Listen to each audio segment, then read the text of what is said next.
Hi friends, ரவை இருந்துச்சு அப்படின்னா 10 நிமிஷத்தில் அருமையான ஒரு ஸ்வீட் ரெசிபி எப்படி பண்ணுறதுன்னு பார்த்துடலாமா. ஒரு கடாயில் வந்து 2 ஸ்பூன் அளவு நெய் சேர்த்துருக்கேன். இதில் 3/4 கப் அளவு ரவை, 1/4 கப் அளவு கடலை மாவு சேர்த்துருக்கேன். 2 சேர்த்து 1 கப் அளவு வரும். இதை வந்து அடுப்பை சிம்மில் வச்சுட்டு நல்லா வாசனை வர்ற அளவுக்கு வறுத்து எடுத்துக்கலாம். டக்குன்னு வந்து அடி பிடிச்சிரும், அதனால் கொஞ்சம் கவனமாக பார்த்து வறுத்து எடுத்துக்கோங்க. ரவை வந்து பொடி ரவையை எடுத்துக்கோங்க. நல்லா வறுபட்டதும் இதை வந்து ஒரு பாத்திரத்தில் மாற்றிடலாம்.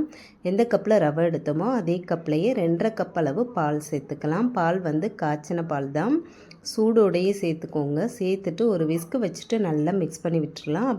கட்டிகள் இல்லாமல் நல்லா கலந்து எடுத்து வச்சுக்கோங்க. இப்போ இதை வந்து எடுத்து வச்சிடலாம். அதே கடாயிலே 2 ஸ்பூன் அளவு நெய் சேர்த்துக்கிறேன். இப்போ இது கூடவே எந்த கப்பில் ரவை எடுத்தோமோ அதே கப்லேயே 1 கப் அளவு சீனி சேர்த்துக்கலாம். சீனியை வந்து நல்லா கரைச்சி எடுத்துடலாம்.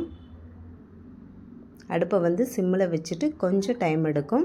இந்த அளவு வந்ததும் நம்ம கரைச்சி வச்சுருக்க மிக்ஸை வந்து சேர்த்துடலாம். ப்ரௌன் ஆயிர வேணாம். ப்ரௌன் ஆயிடுச்சு அப்படின்னா கொஞ்சம் கசப்பாக இருந்த மாதிரி இருக்கும். இந்த மாதிரி வந்ததுக்கப்புறம் கரைச்சி வச்சுருக்க மிக்ஸை சேர்த்துட்டு கொஞ்சம் கவனமாக சேர்த்துக்கோங்க, ஏன்னா மேலே தெரிக்கும். அடுப்பை வந்து ஃபுல்லாக குறைச்சி வச்சுட்டு சேர்த்துட்டு நல்லா கைவிடாமல் கிளறிட்டே வாங்க. தேவைப்பட்டுச்சு அப்படின்னா கொஞ்சம் நெய் சேர்த்துக்கோங்க.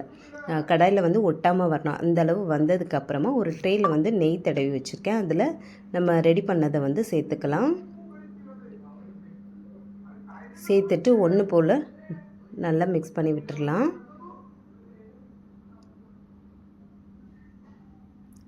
இதில் நட்ஸு வந்து உங்கள்கிட்ட எது இருக்கோ அதை வந்து சின்ன சின்னதாக கட் பண்ணி சேர்த்துக்கோங்க. நல்லா சூடு ஆறுனதும் இதை ஒரு பிளேட்டுக்கு மாற்றிக்கலாம். குங்குமப்பூ இருந்துச்சு அப்படின்னா கொஞ்சமாக சேர்த்துக்கோங்க. அதே மாதிரி மிக்ஸ் பண்ணும்போது ஒரு பிஞ்ச் அளவு உப்பு சேர்த்துக்கோங்க. ஏலக்காய் தூள் உங்களுக்கு வாசனை பிடிக்கும் அப்படின்னா சேர்த்துக்கோங்க, நான் வந்து சேர்க்கலை. இது நல்லா ஆறுனதும் கட் பண்ணோம் அப்படின்னா கொஞ்சம் கூட ஒட்டாமல் வரும்.